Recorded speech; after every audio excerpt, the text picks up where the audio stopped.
melawai. Segala sesuatu memang Mas Hasto sudah sampaikan, sudah siap. Dengan kepala tegap dan mulut tersenyum. Tadi kumpul di DPP PD Perjuangan. Ya. PD Perjuangan dalam hal ini sudah berkomitmen bahwa kami taat terhadap hukum, kami taat terhadap konstitusi, dan kami akan memperjuangkan keadilan melalui jalur hukum. Berarti Bu Mega nanti bakal kesini, Pak? Tidak ada yang disampaikan seperti itu. Oke, ada lagi? Bang, dari Bu Mega Ada lagi? Bang, Ada lagi? Kan hari ini dibawakan 50 kuasa hukum ya, dan Bang Roni pernah bilang ada 1000 kuasa hukum yang diambil. Karena kalau 1000 mobilnya nggak cukup. Baik. Langkah hukum apa yang diambil Ya, harus ditahan nanti? langkah hukum kita belum bicara ke situ.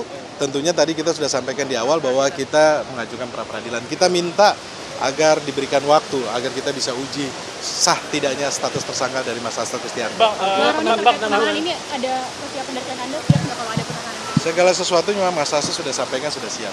Dengan kepala tegap dan mulut tersenyum. Saya belum bisa sampaikan seperti itu, nanti kita akan update ya.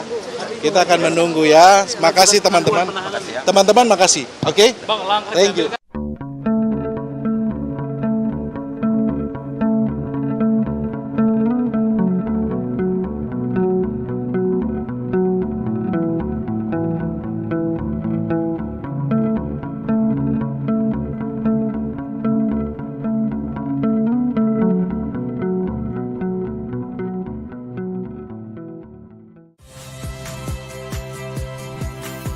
Saya Radi Saputro. Saksikan program-program Kompas TV melalui siaran digital, pay TV dan media streaming lainnya. Kompas TV, independen, terpercaya.